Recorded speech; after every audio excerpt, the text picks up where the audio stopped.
¿Qué tal? Muy buenas noches. Hoy es viernes 26, recta final de esta campaña electoral. Mañana día de reflexión, pero nosotros reflexionamos en el magazine de muchas más cosas, porque aquí entra de todo. Entra la política, entra la fiesta, entra la cultura, entra el cachondeo.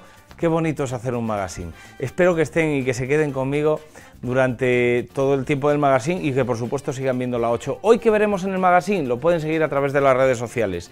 Pero hoy vamos a hablar del sumario. El sumario, libro Antonio Pereira y 23 lectores cómplices. Homenaje además que se le hizo a este magnífico escritor que yo conocí por primera vez en el Filandón, en el plató del programa. Hoy hablaremos de él y de ese homenaje. La mirilla de Hugo, con esos temas interesantes que están partiendo la pana en las redes sociales y que son trending topic. Cosas muy curiosas, también de León, Cristina Olmo, logopeda. Vamos a indagar sobre aspectos que tienen que ver con nuestra locución, con el lenguaje y con hacernos entender, que es lo que hace un logopeda, además de muchas más cosas, Y la aventura de vivir, como siempre, con Isabel Álvarez, que es psicóloga, y Más Vital. Todo esto es lo que tenemos para hoy, muy entretenido y muy interesante, espero que se queden conmigo. Y lo primero que vamos a hacer pues es la aventura de vivir con Isabel Álvarez. Isabel, muy buenas noches. Buenas noches. ¿Cómo estás? Muy bien. Oye, en el inicio del programa hablábamos de muchas cosas, ¿no? Que de vez en cuando conviene un reseteo, ya hablaremos de eso otro día, ¿no? Sí, bueno, del reset. De lo que vamos a hablar hoy tiene que ver. Tiene que ver, bueno, sí, todos los temas además en el día a día tienen que ver. Hoy nos vienes a hablar del minimalismo y de la relación que tiene, todo el mundo ha oído hablar del minimalismo, siempre aplicado a la decoración, casi siempre lo aplicamos a la decoración, a la comida, a la gastronomía, pero ¿qué quiere decir minimalismo desde el punto de vista de la psicología, de los profesionales que os encargáis de los cables del cerebro? Bueno, tienes razón, el término minimalismo viene de la arquitectura y el interiorismo, que fue una revolución de los años 60 y 70 contra el pop art, y lo que hacía era reducir las líneas a lo esencial, a lo mínimo, ¿no? Pues en psicología se refiere un poco a lo mismo, se refiere a vivir una vida sencilla, con lo esencial, a nivel material y a nivel mental.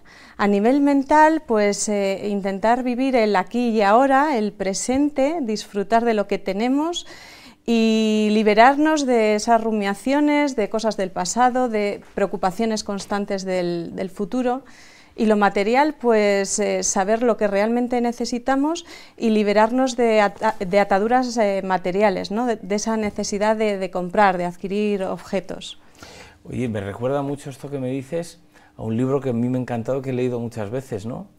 Que habla de lo esencial precisamente, ¿no? El Principito. Habla mucho de eso esencial que hay, que no por más estudiar, no por mucho saber, no por tener mucho, se es más feliz, ¿no? Aquí en psicología lo aplicáis también este principio para alguien que pueda estar saturado, ¿no? Sí, no se es feliz por lo que poseemos, sino por lo que somos. Entonces, si te liberas de ataduras materiales y mentales, eres más feliz, más capaz de vivir el aquí y ahora.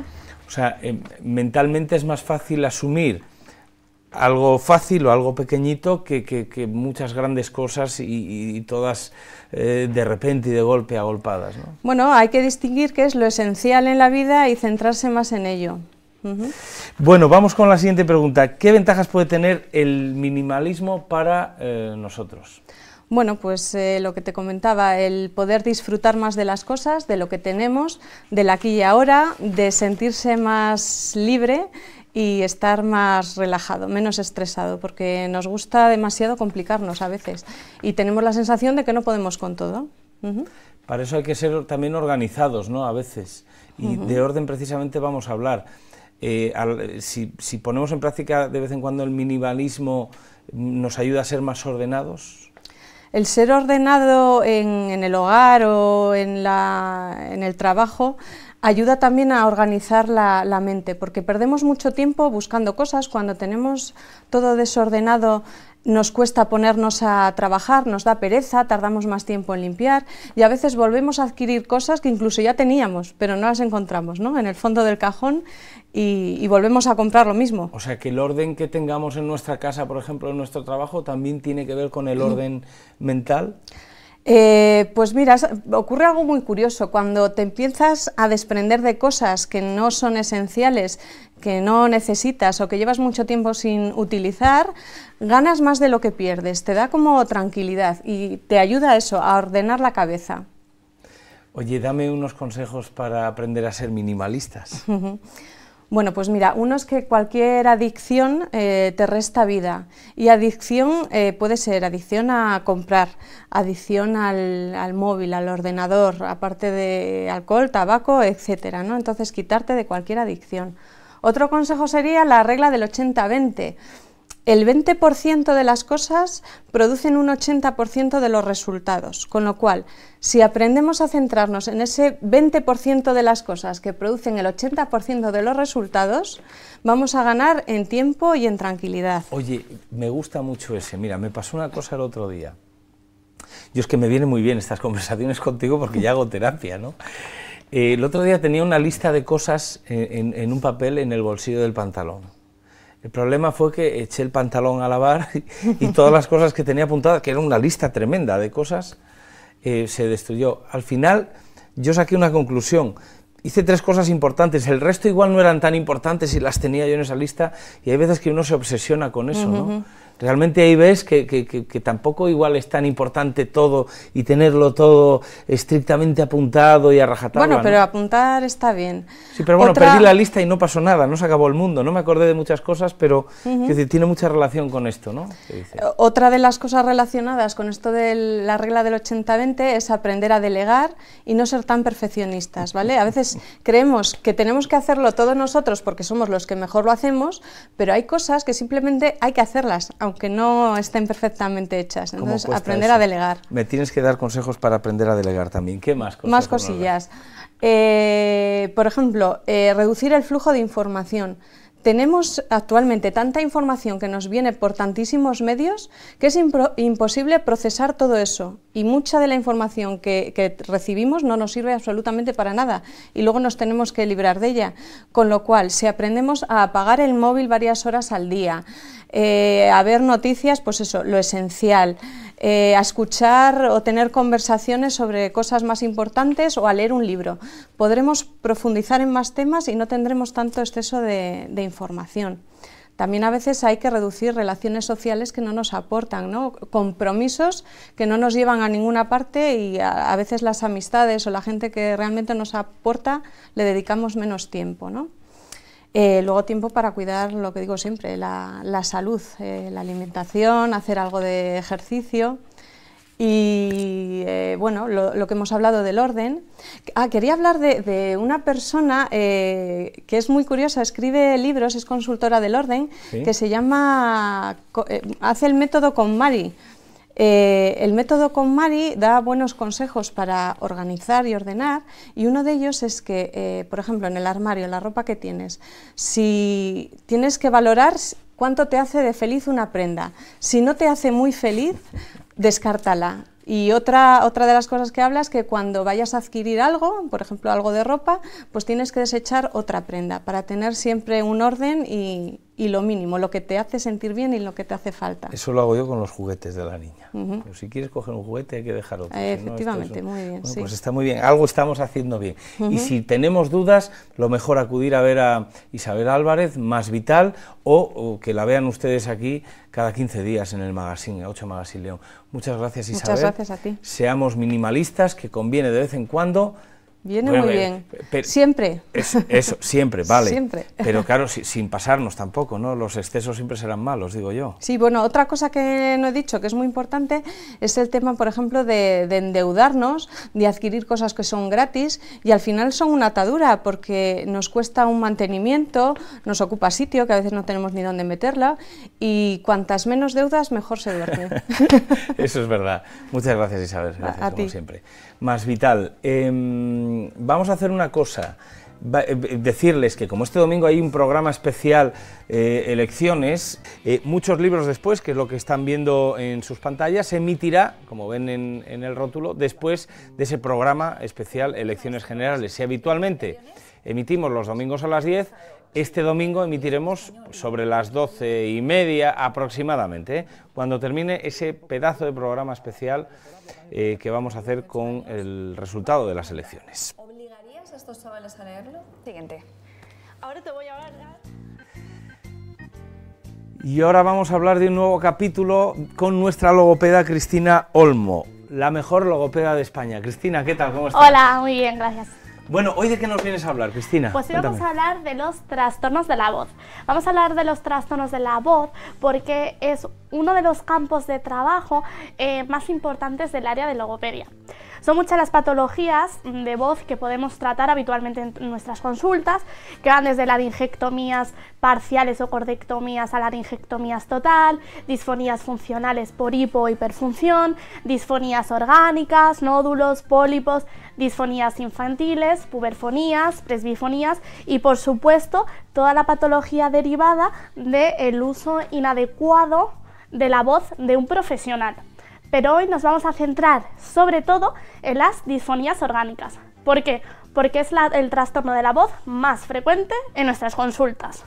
¿Qué es la disfonía orgánica en lenguaje coloquial? Pues hablamos de disfonía orgánica cuando nos referimos a una disfonía en la que existe una lesión estable, ya sea en las cuerdas vocales o fuera de ellas, y que están justificando la sintomatología que presenta el paciente. Hay dos disfonías orgánicas que son prioritarias, que son las producidas por los nódulos y por los pólipos. ¿Cuál es la diferencia? Porque muchas veces cuando nos vienen los pacientes a consulta no tienen muy claro cuál es la diferencia entre nódulos y pólipos. Aquí vemos unas cuerdas vocales normales. ¿Y dónde reside esa diferencia? Pues el pólipo podemos hablar de una patología unilateral, ya que solo suele aparecer en la mayoría de los casos en una única cuerda vocal y tiene, por así decirlo, una forma de ampolla. Se puede denominar un pseudotumor, pero de carácter benigno, y aparece siempre después de un proceso inflamatorio, es decir, después de un uso excesivo y un abuso vocal prolongado. Los nódulos. Los nódulos, por su parte, son un engrosamiento de la mucosa y siempre suelen aparecer en el borde libre de los repliegues vocales. Los nódulos, al igual que los pólipos, están provocadas por un uso y abuso vocal también prolongado en el tiempo. ¿Cuál es la diferencia? Que los nódulos son simétricos, es decir, aparece en ambas cuerdas vocales. Los nódulos y los pólipos están muy relacionados con todas las personas que utilizan su voz de manera profesional, es decir, periodistas, políticos y demás. Pero esto no quiere decir que no aparezcan o que no puedan aparecer en el resto de personas, porque nadie estamos exentos de utilizar nuestra voz de manera incorrecta. ¿Cómo se diagnostican? Pues bueno, para diagnosticarlo se necesita un equipo interdisciplinar. Vamos a hacer un diagnóstico más instrumental por parte del otorrino y del foniatra y luego un diagnóstico más funcional por parte del logopeda. Pero lo que siempre tenemos que tener en cuenta es que cuando tenemos alteraciones de la voz que se prolongan más allá de los 7 días, siempre debemos consultar al otorrino. ¿Vale? Muy importante. Una vez nos dicen, tienes un nódulo, tienes pólipo, ¿cómo es la rehabilitación que podemos hacer? Vale, pues hay una clara diferencia, ¿vale? El pólipo siempre va a requerir cirugía, ¿vale? Pero tanto antes como después de la cirugía se necesita una rehabilitación logopédica para reeducar esa voz. En cambio, los nódulos, si realizamos un buen reposo vocal y una buena rehabilitación logopédica, en la mayoría de las ocasiones conseguimos eliminarlos y, por tanto, evitar esa cirugía. Qué bueno, claro, evitamos muchas cosas con la Claro. cirugía. ¿Cuáles son esos cuidados generales que tenemos que tener en cuenta, sobre todo los profesionales, para cuidar nuestra voz? Vale, cuando se llega a consulta, lo primero que nosotros explicamos a los pacientes son unas pautas de higiene vocal muy básicas, es decir, cómo podemos cuidar nuestra voz, qué podemos y qué no podemos realizar. Y estas pautas de higiene vocal están vinculadas tanto al ámbito personal como al ámbito laboral. Dentro del nivel personal, lo primero, no fumar. El tabaco es el gran irritante de la laringe. Hay que hidratarse correctamente, hay que beber de 2 a 2,5 litros de agua al día, pero hay que beberlo separado a lo largo del día, ¿vale? No vale beberse medio litro en el desayuno, medio en la comida y medio en la cena, sino prolongado a lo largo del día. Evitar bebidas o muy frías o muy calientes. También es importante evitar en exceso las bebidas que son estimulantes, como la cafeína, la teína y el alcohol. ¿Por qué? Porque tienen una acción diurética y nos reduce la hidratación de las cuerdas vocales. Además, el alcohol lo que hace es producirnos también reflujo, ¿vale? Y es un gran irritante. También es muy importante tener una buena alimentación. Cuando vamos a utilizar nuestra voz de manera profesional es necesario que tomemos alimentos que sean fácilmente digeribles y lo hagamos entre 1 hora y media y 2 horas antes de utilizar nuestra voz de manera profesional, evitando alimentos que sean ricos en grasas, alimentos picantes, alimentos que estén muy condimentados y por supuesto lo que hay que evitar son caramelos y chicles mentolados, ya que eso nos reseca, pese a lo que mucha gente piense. También tenemos que evitar tomar medicamentos sin prescripción médica, ya que algunos tienen un efecto negativo sobre la laringe. Dormir entre 7 u 8 horas al día, necesitamos reposo vocal, no podemos pedir o exigir a nuestra voz más de lo que exigimos al resto de nuestro cuerpo. También es muy importante tener una buena posición, una buena postura para evitar compensaciones. También saber manejar el estrés, el nerviosismo, la ansiedad. Es a nivel personal. A nivel ambiental, ¿qué podemos hacer? Tenemos que evitar hablar en ambientes muy secos. Si estamos en casa, utilizar humidificadores para lograr una humedad relativa entre el 30 y el 70%. Tenemos que evitar hablar en ambientes muy ruidosos. Por otra parte, evitar inhalar productos químicos u olores muy fuertes como los ambientadores. Y a nivel laboral, ¿qué podemos hacer? Pues tenemos que intentar distribuir muy bien a lo largo del día nuestro trabajo vocal diario. Nosotros siempre recomendamos que aproximadamente cada 50 minutos de trabajo vocal, 5 o 10 minutos de descanso, siempre que eso sea posible, que no siempre lo es. Luego, utilizar todos los medios técnicos que tengamos a nuestra disposición para reducir ese trabajo vocal.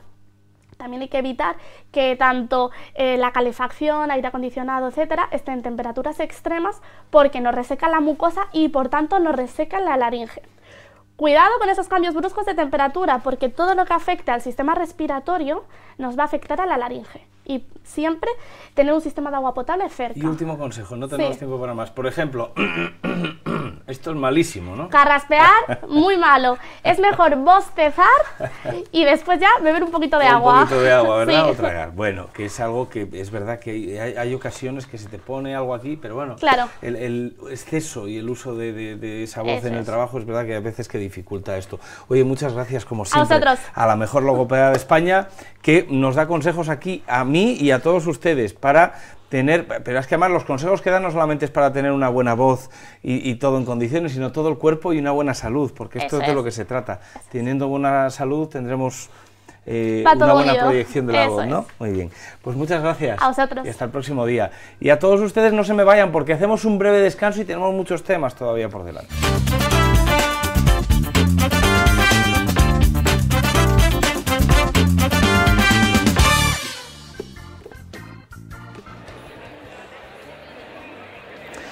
Pues están viendo ustedes, estamos de nuevo en 8 Magazine León, el momento vivido ayer, el homenaje que se le hacía a uno de los grandes de la literatura de esta provincia, Antonio Pereira, y a toda su obra en ese precisamente 10º aniversario de su muerte. Y estas son imágenes de ayer en el auditorio, ven todas las personalidades que acudían a hacer ese homenaje a este gran escritor. Estas son las imágenes. Y precisamente hoy vamos a hablar aquí en Magazine de Antonio Pereira, a través de un libro en el que hay 23 lectores cómplices amigos de Antonio Pereira, y también vamos a hablar de su fundación. Nos acompañan Natalia Álvarez, que es la editora y patrona de la Fundación Antonio Pereira. Buenas noches. Buenas noches. Y también nos acompaña José Enrique Martínez, que es patrono de la Fundación Antonio Pereira. Buenas noches. Buenas noches. Bueno, pues empezamos por ese homenaje, ¿no? Sentido y lleno hasta la bandera, el Auditorio Ciudad de León, como no podía ser de otra manera. A ver, está mal dicha esa frase, yo lo sé, porque siempre puede ser de otra manera, pero hombre, no cabe esperar otra cosa que lo que sucedió ayer, ¿no? En el auditorio. Bueno, realmente fue un acto fundamentalmente emotivo, pero si pasamos de la emoción a los hechos, realmente fue un acto impresionante, donde hubo teatro, donde hubo música, donde hubo canción, donde hubo recitado de poemas y lectura de textos de Pereira, donde estuvo la imagen de Pereira a la vista de todos, me refiero plasmada sobre el fondo, de manera que fue un acto en ese sentido, y por otra parte porque estaba el auditorio lleno, ¿verdad, Natalia? Sí. Hasta la bandera. Sí, la verdad yo creo que Antonio ha sido siempre muy añorado por todos, ¿no? Desde pues hace 10 años, desde su fallecimiento, y eso se transmitió también allí. El guión era de Miguel Ángel Varela. Intervinieron también Juan Carlos Mestre, Amancio Prada, María José Cordero, Cuco al acordeón y Mainto Mano también con espectáculo de circo, y Alfonso García introduciendo todo el espectáculo.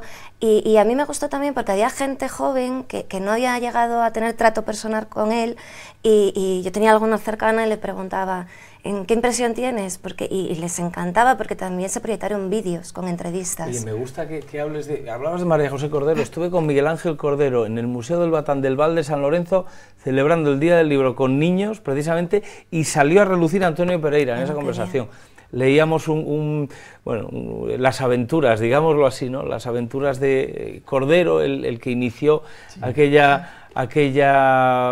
que llegó a ser, además, tradicional en el Val de San Lorenzo, la elaboración de las mantas del Val, y salía a reducir con el hermano de María José, precisamente el autor que yo conocí. Quería hablar yo con los invitados durante la publicidad, pero no me dio tiempo. Yo conocí a través de una película del Filandón. Fíjense ustedes, el Filandón. Yo era pequeñito, estaba en Astorga y proyectan de repente un día el Filandón, y yo me empiezo a enamorar de los grandes autores leoneses y empiezo a leerlos, ¿no? Porque me acercaron a varios de los autores que después vas leyendo, vas cogiendo cariño, y conocí personalmente allí a Antonio Pereira, que se dejaba querer, además de un buen escritor, además se dejaba querer, tenía también esa faceta humana, ¿no? Claro, Natalia y yo lo conocimos, yo quizá algo más por edad, porque lógicamente llevaba muchos años, casi desde mi juventud, conociendo, dialogando con él, y realmente pues llegué a tener, puedo decirlo, una cierta amistad, ¿no? Tanto con él como con la mujer, pero bueno, tener amistad con Antonio Pereira, después con Úrsula, tampoco es muy difícil, porque eran hombres tan cariñosos, tan cercanos, en el caso de Pereira, con un humor tan a flor de piel, tan agudo, tan sutil, que daba gusto, la verdad es que daba gusto conversar con él. ¿Qué nos encontramos en Antonio Pereira y 23 lectores cómplices? Bueno, pues yo creo que nos encontramos una propuesta original, ¿no? de entrada. Cuando a mí me planteó Úrsula, su viuda, que quería pues, un poco que se volviera a leer, ¿no? Que se descubriera también por parte de la gente joven los cuentos de Antonio Pereira, nos planteábamos que ya existían muchas antologías con anterioridad. Hay una obra de 2012 de Siruela que recoge todos los cuentos, pero tiene más de 200 cuentos, es muy complicado, ¿no? De pronto llegarle a un chico joven, darle un volumen de, no sé si son casi 700 páginas por lo menos. Entonces queríamos algo más original, algo más asequible de entrada, que no asuste tanto a un nuevo lector, ¿no?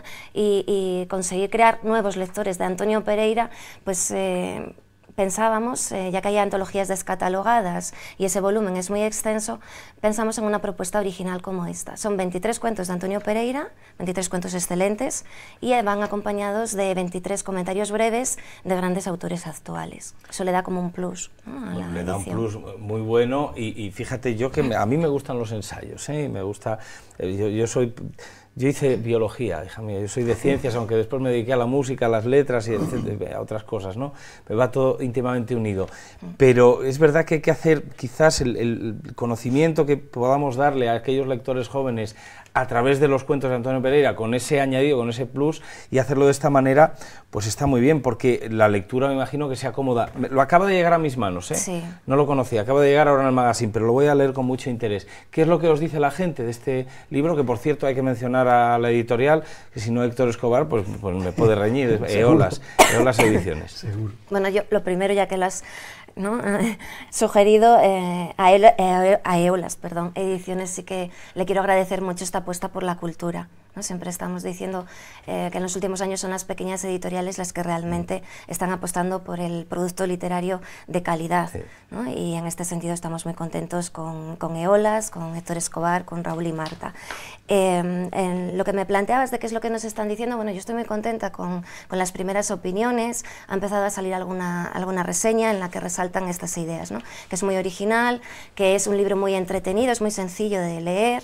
El prólogo hemos intentado sintetizar los aspectos esenciales de la obra de Antonio Pereira, pero sin un discurso académico, ¿no? Un discurso que pueda llegar a todo el mundo y que sea de interés. Y luego los comentarios pues nos dan ese añadido que decíamos. ¿Por qué? Porque algunos tuvieron relación personal con él, tenemos anécdotas, siempre podemos tener como una doble lectura. Por una parte los cuentos de Antonio Pereira, por otra parte con esos comentarios que se hacen de sus cuentos también accedemos a cómo conciben el relato esos grandes autores actuales, a cómo leen el cuento, ¿no? En ese sentido creo que bueno, es lo que más se está resaltando. Mira, esta es una de las presentaciones, estamos viendo en pantalla, de me imagino, alguno de sus libros en el Corte Inglés. Fíjate, está Ramón Villa, estaba el antiguo alcalde, Antonio Gamoneda, sí. 2006 son estas imágenes, nos están contando. Oye, 3 bercianos en el aula. Quiero decir respecto al libro, ya sí, que has pedido opiniones, yo doy la mía. Sí. Es un libro absolutamente original, porque yo no conozco otro de este tipo. Pero es que además, aunque Natalia nos ha referido a ello, pero si miramos el índice, resulta que están los grandes escritores en la actualidad. Pero dentro de ellos también los grandes escritores leoneses, de manera que a la vez que estamos leyendo a Pereira, estamos leyendo a Merino, estamos leyendo a Luis Mateo, Antonio Gamoneda, en fin, de manera que en fin, es un conjunto verdaderamente. La labor que habéis hecho, Natalia y Ángeles Encinar, la otra coeditora, es verdaderamente espléndida. Bueno, imagino que con este autor se habrá hecho esto, que igual con Antonio Gamoneda esto no se puede hacer, porque también hace falta quizá esa ironía que guardan digamos, por compararlo, otros grandes de la música y de la escenografía, Lelutier, ¿no? Que siempre conjugaban y jugaban con muchas palabras, dobles sentidos, ironías, eso está presente en los cuentos y en la literatura de Pereira también, ¿no? Y eso hace posible... sí. Igual... Con Pereira era sencillo, porque hay muchísimos escritores que lo admiran, porque con Antonio Gamoneda, como me dices, puede ser más difícil comentar unos poemas, claro, ¿no?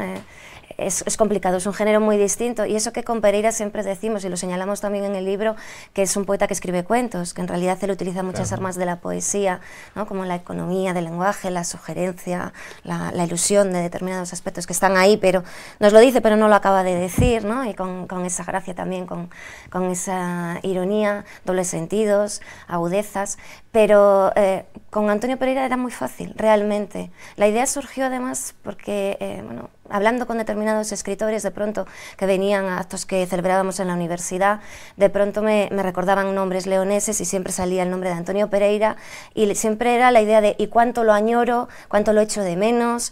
Es que sus cuentos son un referente para mí, ¿no? Entonces me empecé a encontrar con esto de manera tan repetida que dije, bueno, vamos a aprovechar esto y vamos a ver qué lectura hacen estos grandes autores de su obra. Muy brevemente, Antonio Pereira y 23 lectores cómplices de Eolas Ediciones, y muy brevemente habladme de esa fundación que estáis haciendo a través de la fundación. Me dicen que tengo un minuto. Esto bueno, de la tele. Antonio Pereira realmente fue el cimiento de la misma, y somos toda una serie de patronos que pues procuramos que tenga vida. La sede la tiene en la Universidad de León, dentro de lo que es la Biblioteca Central de San Isidoro. Allí hay una chica, Ana, que está trabajando de continuo, es decir, con un número de horas precisas para que la fundación marche. Y bueno, a lo largo de un tiempo pues ha habido una serie de coordinadores de actividades. Yo lo fui a lo largo de los últimos años, pero ahora ha cogido el relevo Natalia y lo va a hacer mucho mejor que yo, porque es mucho más activa, mucho más joven y con muchas más ganas. Toma ya, Natalia. Bueno. No es colorete, ¿eh? No es maquillaje, es colorete. Es lo que le ha salido. Natural. Oye, Natalia Álvarez, muchísimas gracias, editora y ahora, bueno, pues cabeza de esa fundación. Muchas gracias por haber estado aquí esta noche en el Magazine. Y por supuesto, José Enrique Martínez, gracias también por esas palabras. Gracias. Es breve el tiempo en tele, pero es el justo, ¿eh? Hay veces que hay que hacerlo así de breve para que el telespectador esté entretenido. Quizá es suficiente. No obstante, vamos a dejar, si les parece, vamos a ver unas imágenes de, bueno, momentos significativos de ese homenaje que precisamente se hacía ayer al escritor, ese 10º aniversario que se hacía precisamente en el Auditorio Ciudad de León. Clavos sobre el platillo de la balanza cayendo. Usted siempre fue un provocador que buscaba complicidades y entregas. Perdone usted, don Pereira, lo que usted siempre fue es pura metáfora, emotiva, por supuesto, a esa afirmación de vecindad múltiples, que aquí están también en el empeño muchos, algunos más bien, de los muchísimos amigos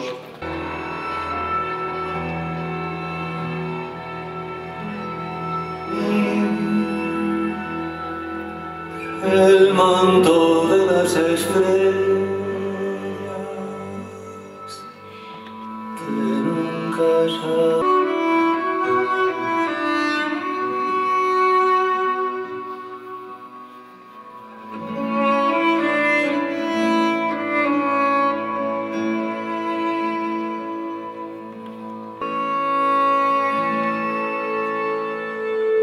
Bueno, es que me quedo atónito mirando esas imágenes, claro. Es que Amancio Prada, Antonio Pereira, conjugados los dos en un mismo espacio, es una pasada.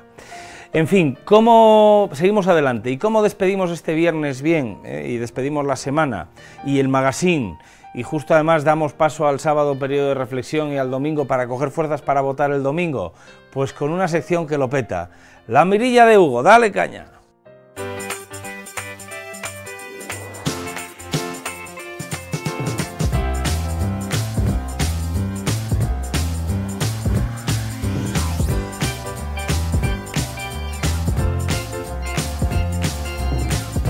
¿Cómo haces así en la careta? Haces así, ¿no? En la mirilla, sí, para mirilla arriba, de Hugo. para arriba.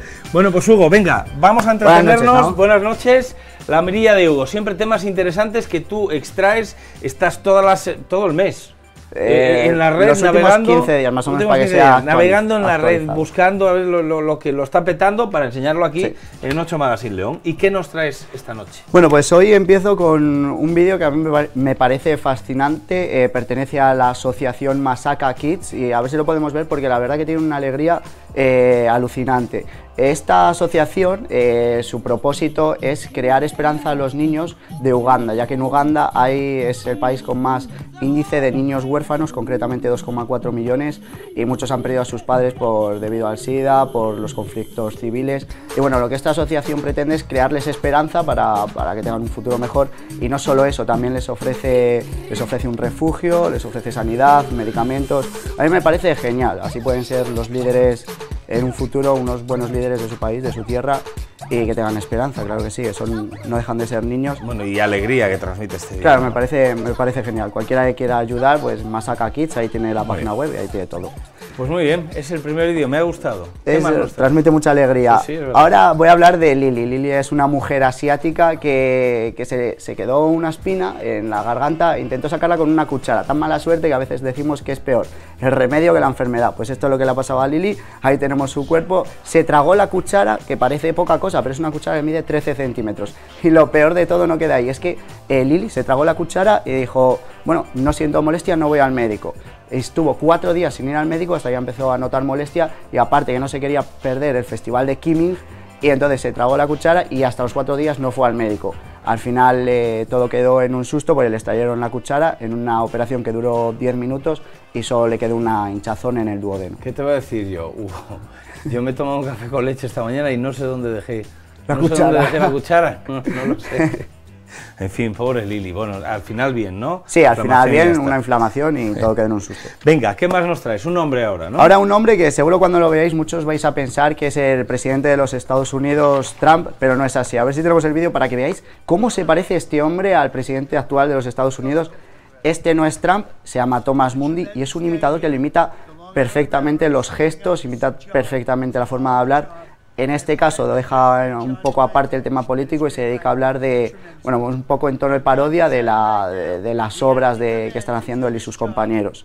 Sí. Como dato curioso, Thomas Mundi se llama curiosamente como su tocayo Thomas Mundi, que fue el primer afroamericano en votar en unas elecciones de Estados Unidos tras la enmienda 15.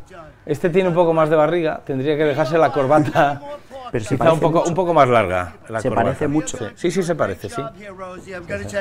La corbata hasta el suelo prácticamente para pues compensar esa barrigona.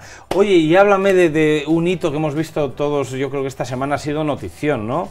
En el tema de la impresión. Sí, en el tema de la impresión, un equipo de científicos de la Universidad de Tel Aviv acaba de anunciar la creación de un corazón en impresión 3D. No es el primero que hacen, pero sí el primero que está hecho con vasos sanguíneos, con células, con cámaras, con ventrículos, perdón. Y la verdad que es un hito. Este es un prototipo que es del tamaño del corazón de un conejo, pero los científicos ya están trabajando en hacer uno del tamaño del ser humano. Y no solo queda ahí, también es noticia porque al ser el primero que hacen con tejido humano, está hecho con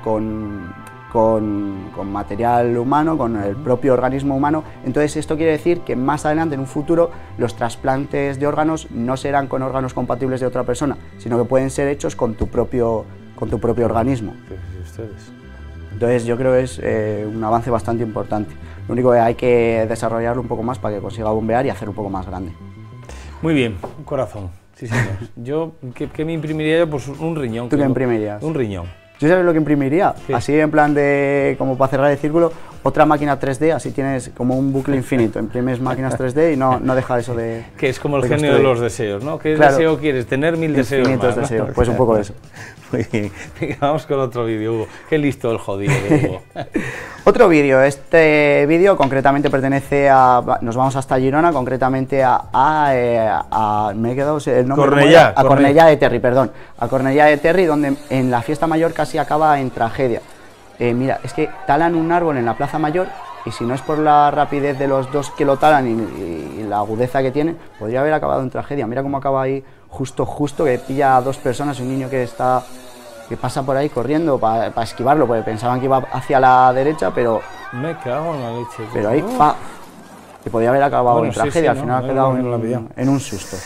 ¿Qué más? Más imágenes. Bueno, esta semana, las últimas semanas, los últimos días, seguramente os habéis hartado de ver esta imagen, la imagen de un agujero negro, y claro, la noticia, vosotros ya la habéis visto, pero yo os voy a explicar cómo han conseguido fotografiar este agujero negro, pues está a 55 millones de años luz. Vale. Entonces, claro, seguramente aquí muchos...